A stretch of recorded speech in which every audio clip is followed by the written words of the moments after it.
After 2 World Championship rounds in North and South America, the Grand Prix scene moves to Europe, here to the flat 3.6-mile Paul Ricard circuit near Marseille, whose mile-long straight gives the teams with turbocharged engines a tremendous advantage. But Grand Prix racing is in a state of change. Up to 6 teams could be stopping to refuel today. Even more could have to change tyres, and reliability is still a turbo car problem. So nothing is certain. In the World Championship, the redoubtable Niki Lauda leads, a mere point ahead of John Watson, who's tying with 1981 World Champion Nelson Piquet, with Jacques Lafitte 4th, Arnoux 5th, Sura 6th, and reigning World Champion Keke Rosberg yet to score after being disallowed his 2nd place in Brazil. And it's a familiar story for today's starting grid. Renault's Alain Prost in a stunning pole position, over 2 seconds faster than his teammate Eddie Cheever, with Patrese 3rd, Arnoux 4th, De Angelis 5th and Piquet 6th. Derek Warwick's 9th, Lauda's the top non-turbo driver at 12th, John Watson's 14th, Rosberg 16th and Nigel Mansell 18th. Number 28, René Arnoux, in a Ferrari this year, last year's winner of the French Grand Prix, that year driving a Renault. Riccardo Patrese, his birthday today, 3rd on the grid, 1 minute 39.104 seconds, and Patrese in the turbocharged Brabham BMW. Can he beat the 2 Renaults in front of him? And there is Eddie Cheever, who lives in Rome but is actually an American. And in pole position, the man who won the 1981 French Grand Prix at Dijon and was 2nd here at Paul Ricard last year, here in the new RE40 Renault, Alain Prost, the hero of France. Regrettably not driving here today is Australian ex-world champion Alan Jones, who drove so well in what we thought was a long-term return to Grand Prix racing in Brazil. So why is he non-starting in France? Well, the team are having a little bit of difficulty obtaining the sponsorship they require to run the cars and to develop and test them and to run me. Does that mean to say that you are not going to make a Grand Prix comeback now? Well, it very much depends on a few considerations. It's no point, I mean, at the moment I would be too much of a financial drain on the team just for having me in there. I think it's more important that they get the money to develop and test the car to make it competitive, and then get me, you know. Well, now that you've driven the new specification cars without skirts, what do you think of them in comparison with the ones you drove when you were world champion and after? Well, they're a lot more comfortable because they have suspension and a bit more feel. I mean, the commitment into the corners isn't as great as a skirted car. The cars do slide around a bit more, and I think that makes it a bit more enjoyable. Easier to drive? No, I wouldn't say easier to drive. Easier on the driver in terms of comfort, but maybe, if anything, a little bit harder in terms of car control. And as they come up to the grid with Alain Prost in pole position and Eddie Cheever in 2nd position, we've had the incredible news that Nigel Mansell, who qualified 18th in his John Player Special Renault, has broken, or alleged to have broken, his toe just before the coming out for the warm-up lap. He's been put into the car, obviously in great pain, and it's tragic luck for John Player Special. But there, on the right, with the red nose cone in the new RE40 Renault, pole position man Alain Prost, 2 seconds faster than on the left his teammate Eddie Cheever. On the right in the white and blue Brabham BMW is Riccardo Patrese. Then on the left in the scarlet Ferrari is René Arnoux. On the right again is Elio De Angelis, 5th fastest in the John Player Special Renault on qualifying tyres, but the race tyres are not so good. And then Nelson Piquet.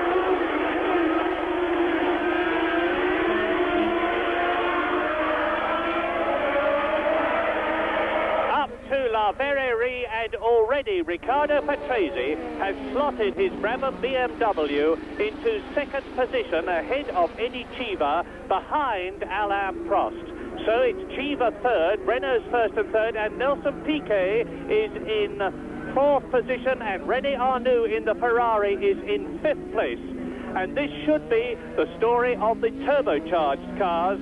because this Paul Ricard circuit, with its over 1 mile long Mistral Straight, which they're approaching now, gives them, with their power advantage, a tremendous benefit. And it's terribly important to Renault and to France that Renault again do well in the French Grand Prix. They won in 1979, in 1981 and 82, and it's Prost leading, then Patrese, then Cheever, then Piquet, then René Arnoux, and as they come under the bridge, Patrick Tambay is in 6th position, and Ferrari have had appalling engine troubles in practice. They have blown, believe it or not, no less than 8 engines.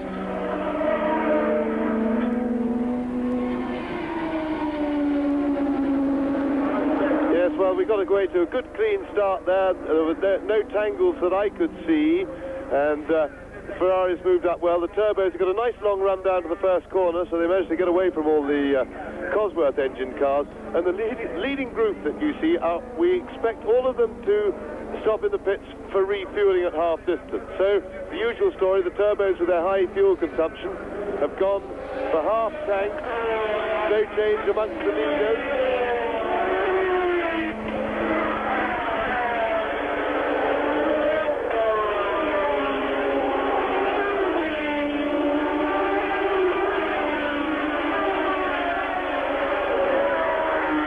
Watson is just going into the pits, and that's one of the Alphas. Baldi's got a punctured rear tyre. Watson has damaged his nose cone, so he's had a tangle on the first lap somewhere.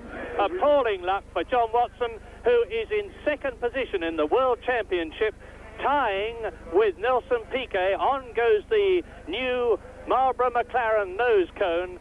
The Euro Racing Alpha is in trouble. Mauro Baldi with a punctured tyre, and now Eddie Cheever is challenging Riccardo Patrese, who is 2nd. And Nelson Piquet is still there in 4th position. This is lap 2 in this 54-lap, 195-mile race. And Riccardo Patrese goes into Les Cols and then into Saint-Baume. And you can see that Eddie Cheever is right behind him. So it's the Renault's 1st and 3rd and the Brabham BMW's 2nd and 4th. Yes, Alan Prost just beginning now to confirm his practice form and to establish some superiority. Now, it's interesting to note that the first 4 cars are all on Michelin tyres. Obviously, this is a circuit where the French do a lot of their testing, but Eddie Cheever is challenging Riccardo Patrese quite hard.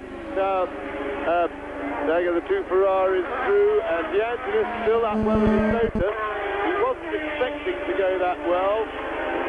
Nicky Lauda going through there. Nigel Mansell doing very well indeed if he's got a very sore foot like that.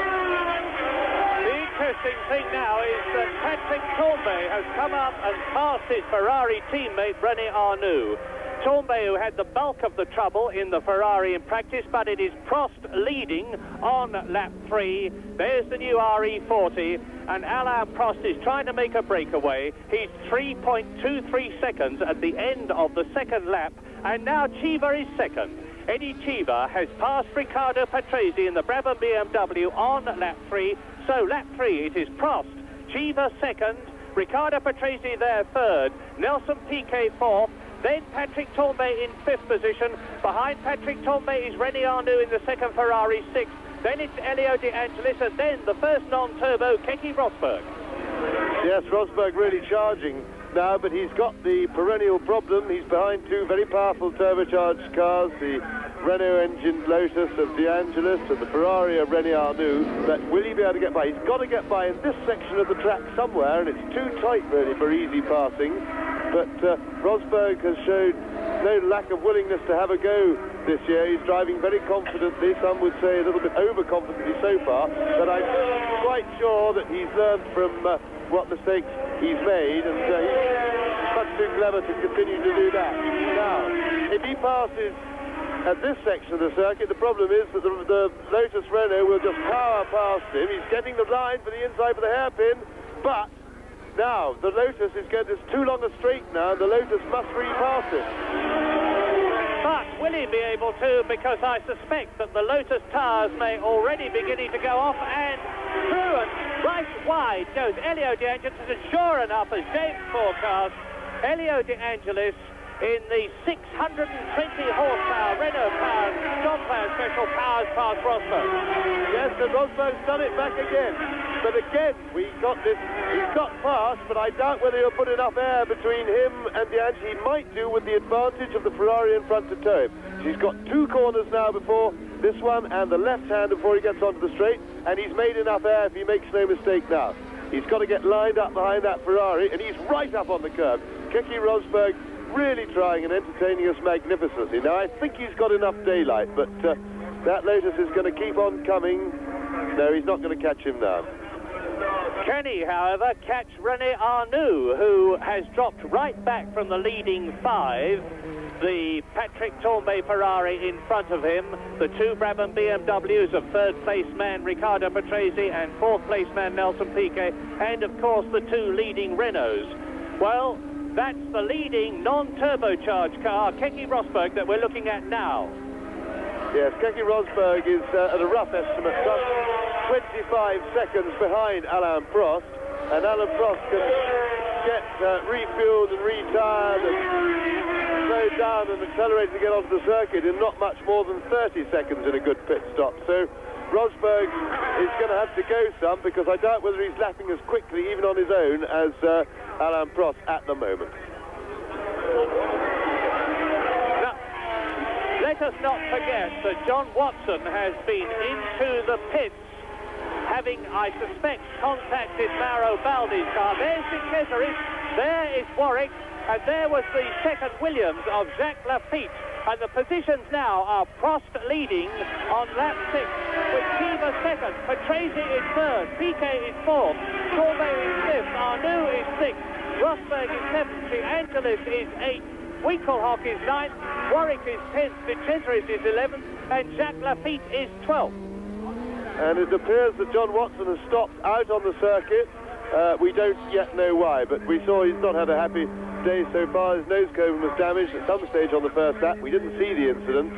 He had to come into the pits, lost a lot of time, and was close to being lapped. So John Watson, after such a terrific start to the season, the first couple of Grand Prix, has run out of luck today for the moment. And so has Nigel Mansell. Nigel Mansell is out of the race at this early stage on lap 7, and I suspect that is because he must be in such pain with that broken, or at least a very badly bruised toe of his, that he's decided he's got to give in. And now Keke Rosberg and Patrick Tambay are both in good positions. Rosberg is in 6th position. René Arnoux is 7th. You just saw There's Derek Warwick, who has been into the pits and changed 4 tyres. That's a fluent Red Coleman. And meantime, nose to tail come the 4 cars behind him. Winkelhock, De Angelis, Lauda and Alboreto. And Winkelhock, number 9, is in 11th position. So that's the battle. Well, Lauda was a little bit closer that time going into the S, but he's still not quite close enough. The feet seem to be able to get through that S a lot quicker than Lauda and get the spin shot, but especially now, Lauda's going, he should have tried the inside if he can. He seems having difficulty getting a look down there, and once again it's going to be a long straight for the Renault to power away. Lauda's snapping all over his heels in the corners, but then he just has to sit and watch, powerless to do anything.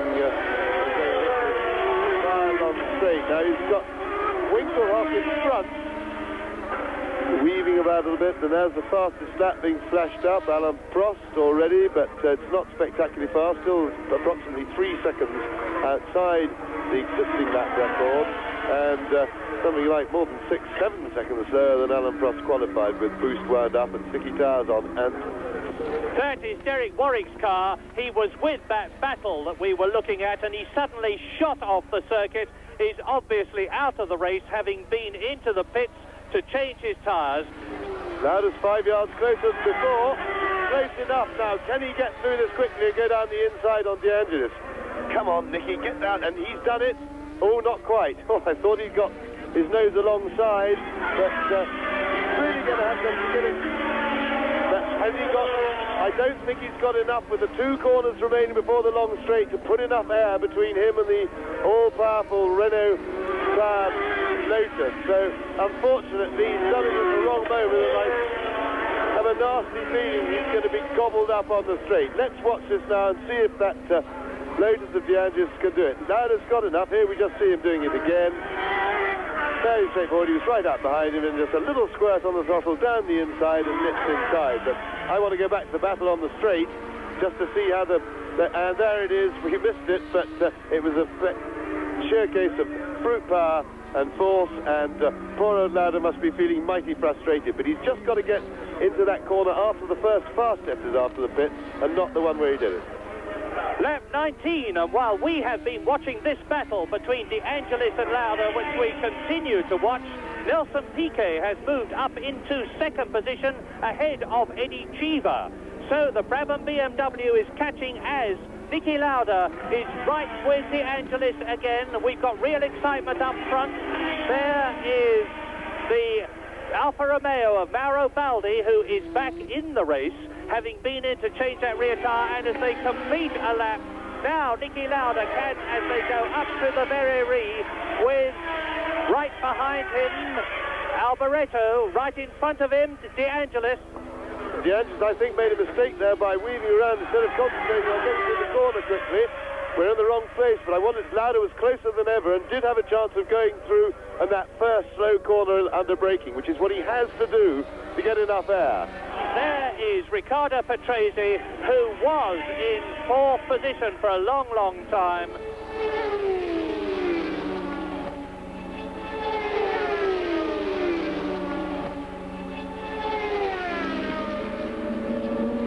Well, there is Niki Lauda. He's finally disposed of Elio De Angelis. I think he's got enough space now. And Alboreto, having a very optimistic look down the inside of De Angelis, couldn't quite make it. But Lauda outbraked him into the hairpin before the pits, kept enough air on the straight, and Lauda now definitely has enough space and is off and running and up into 11th place with a little bit of space now.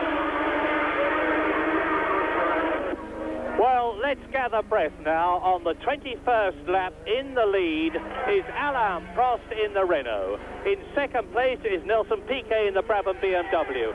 Third is Eddie Cheever in the Renault. Now in fourth position is Patrick Tambay, with apparently Riccardo Patrese out of the race. In fifth position then is Keke Rosberg, who has climbed up another place. And in sixth position on the leaderboard in the Ferrari is René Arnoux. In seventh position is Jacques Lafitte. So the Williams Ford Cosworth cars are doing extremely well in fifth and seventh positions. In eighth position it is De Cesaris in the Alfa Romeo. In ninth position it's Winkelhock. And then that tremendous battle between Niki Lauda and Elio De Angelis settled now in favour of Niki Lauda. And into the pits goes De Cesaris. De Cesaris in the Alfa Romeo pits, and off goes De Angelis. So De Cesaris pits, De Angelis trouble, and the race is really changing. Jack Lafitte, but of course he's got the same problem, Lafitte behind René Arnoux' Ferrari, but he's having a go. Yeah, that's a bit cheeky. The nimble, a difficult place to pass, but well done Lafitte. He's very experienced. He wouldn't have done that unless it was quite on. The Ferrari is obviously very slow there. Now, he may have enough space to put the daylight. He's got a couple more corners before he comes out onto the fairly long pit straight, but I think Jacques Lafitte has put enough daylight between himself and René Arnoux to establish himself firmly in sixth place, coming up from seventh. In the meantime, up front, there is Prost, and Nelson Piquet is closing on Prost when he has clear traffic, and there is Arnoux going into the pit. Is it to refuel? The car was sputtering. Yes, it is. I've started the stopwatch. You can see the time for yourself. René Arnoux then, who had just lost sixth position, the Patrick Tambay into the pits. Now the Ferrari team were changing all four wheels and refueling in 14 to 15 seconds in practice, and it looks as though they've done it again. Just a whisker over their fastest time. 15.71 seconds. A pit stop, and now Arnoux's out with a fresh tank and new rubber. Yes, very good pit stop, and Eddie Cheever is just going into the pits as well. In his Renault, we know that Prost isn't going in for a few laps. Here is Cheever. They're going to start. There they are, starting the clock now. good pit stop by the Ferrari team. They're very experienced, they've done a lot of practice.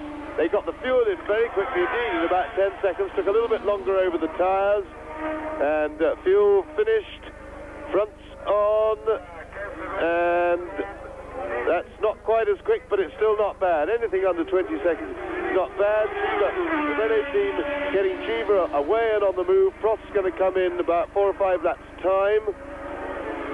And where is Patrick Tambay is the next question, in fourth place, as Alain Prost is on his 26th lap. 10.4 seconds between this man, the race leader Alain Prost, on lap 27, and the second place man, Nelson Piquet. In third position, it is still Eddie Cheever, but obviously, of course, with Patrick Tambay much closer to him in the Ferrari in fourth place. Fifth and sixth, the two Williams of Keke Rosberg, and up into third position has come Patrick Tambay, thanks to that pit stop by Eddie Cheever. Into the pits goes Keke Rosberg. Keke Rosberg is coming in to refuel. The fastest time we've had so far is René Arnoux, and there is Rosberg, and the wheels stop now. In goes the hose, up goes the jack, off come the rear wheels. The tyres and wheels are passed back. The Williams team have been practicing this superbly, and Keke Rosberg, the reigning world champion, has got the fuel pumping in behind him, off, out of the jacks. And it's slower, he's slower. It was 17.6 for Cheever. The seconds are ticking away, something is wrong, and the Williams pit stop is not going nearly as well, and there Keke Rosberg has lost a considerable amount of time with over 26 seconds. Now, this is going to be the critical pit stop for the race leader Alain Prost, and as you see, the seconds tick away. The Renault mechanics are superbly drilled. They have been practicing at Viry-Châtillon, the Renault base near Paris. They have been practicing here at the Paul Ricard circuit, and this is a slower stop than that of René Arnoux. It's now slower than that of his teammate Cheever. It's very slow indeed compared with them, but away he goes in 24.2 seconds.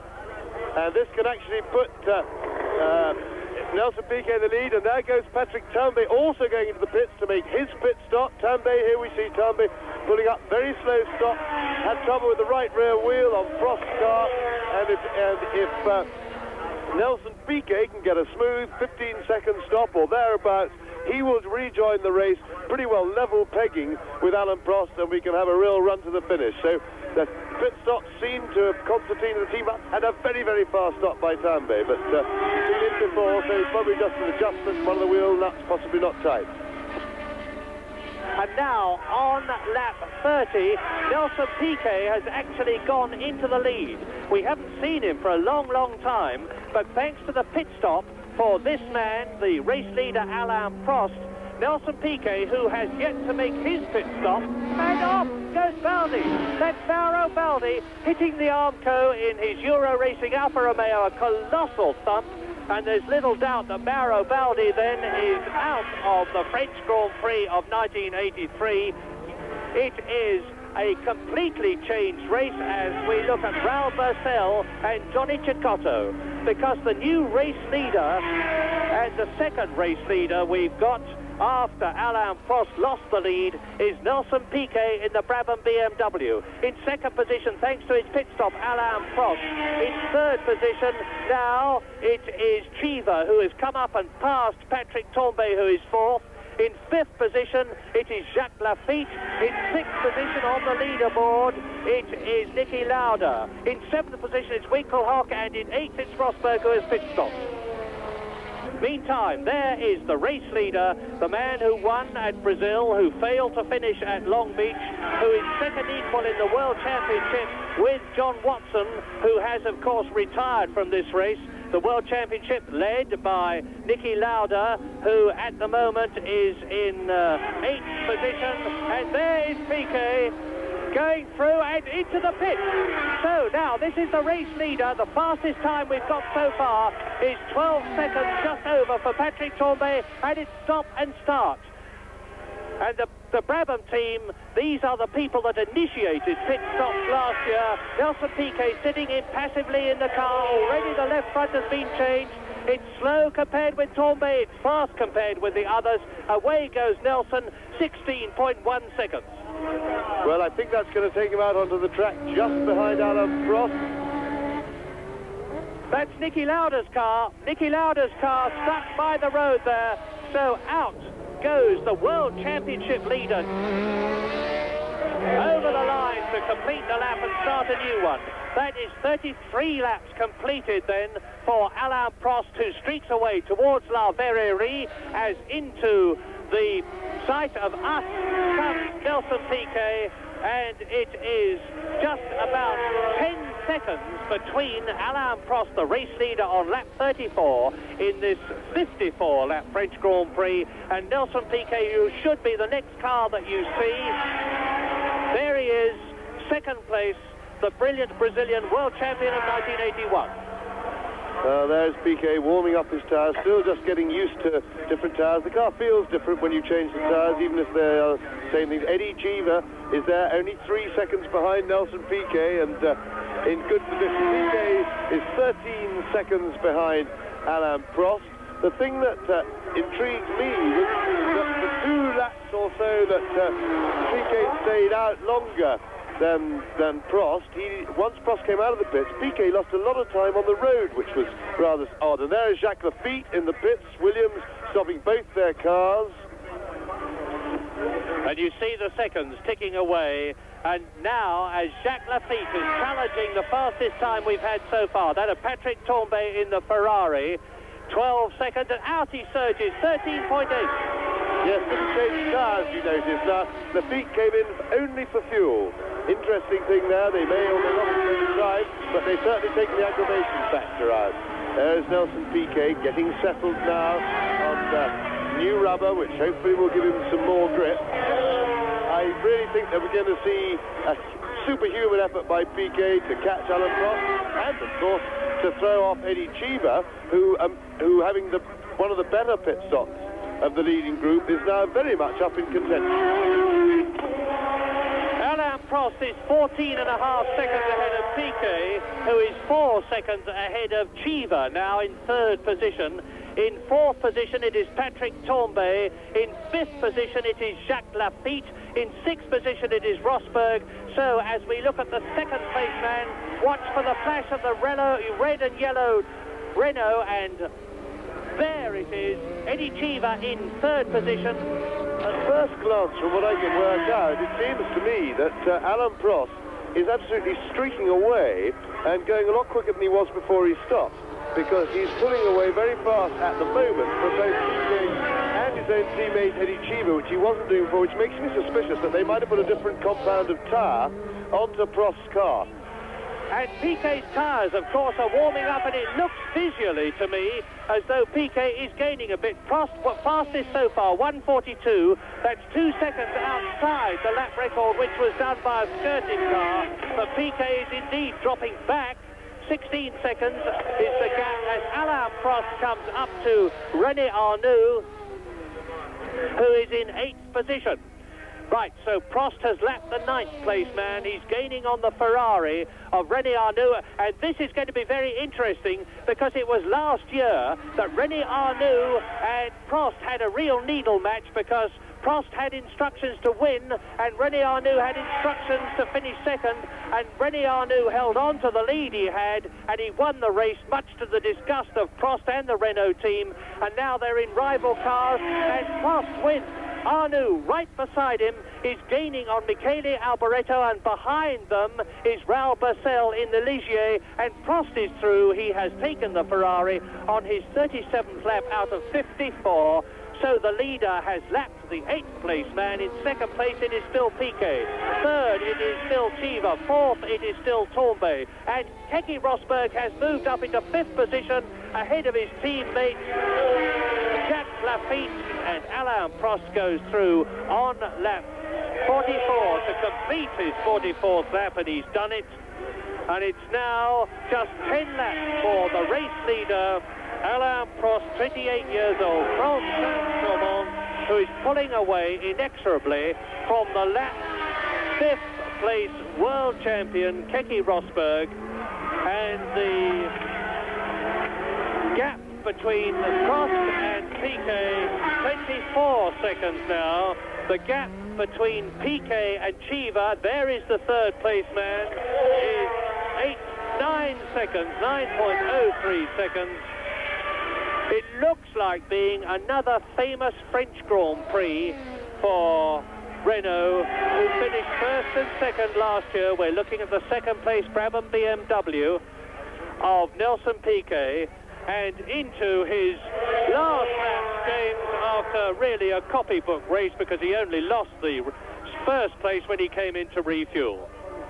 Yes, as you say, a copybook race by Alain Prost. Renault prepare very carefully for the French Grand Prix. They, of course, and Michelin do a lot of their testing here at Circuit Paul Ricard, and this, of course, gives them an advantage. They're at home. But today, Alain Prost, who is universally recognised throughout the business as being one of the very top men, today, for the first time, he had a look to me a little bit like a world champion. The Renault team are getting their act together after a disaster season last year, and Prost picking up 9 points so long as he stands up for the rest of this lap. Here he comes, he's only got half a lap to go now, and quite honestly, as I said before, there's a little bit of a world champion material look to me about this particularly dominant performance, and more particularly in the second half of the race when he really just streaked away from the opposition. Alain Prost then indeed coming through to win the second French Grand Prix in his career in the last 3 years, and as I said, second last year, a quite incredible achievement. And the flags are really going to be waving here at the Paul Ricard circuit when the Frenchman crosses the line, because the French crowd are going to also be welcoming home Eddie Chiva in third position. But now there is Prost. He's within sight now of the checkered flag, down to La Pont for the 54th and last time. The checkered flag is ready, and Alain Prost waves both hands in joy and delirious excitement as he crosses the line. There is Nelson Piquet, who won at Brazil, and he's coming through in second place, not having finished at Long Beach. So it's going to make a very interesting situation as far as the World Championship is concerned, assuming that Nelson Piquet finishes in this second position, and he is now out of the last bend, coming up almost the lap. Keke Rosberg, who finishes fifth behind him, Patrick Tambay, and the positions as Eddie Chiva in the background finishes third of the 1983 French Grand Prix are a win and 9 points for the Renault of Alain Prost. Second, the Brabham BMW of Nelson Piquet. Third, the Renault of Eddie Chiva. Fourth, the Ferrari of Patrick Tambay. Fifth, the Williams of Keke Rosberg. And sixth, the Williams of Jacques Lafitte. And in World Championship terms, that means that Nelson Piquet takes the lead in the World Championship by a clear 5 points from Niki Lauda, who is second. In third position, equal, John Watson, who retired from this race, and Alain Prost, who won it.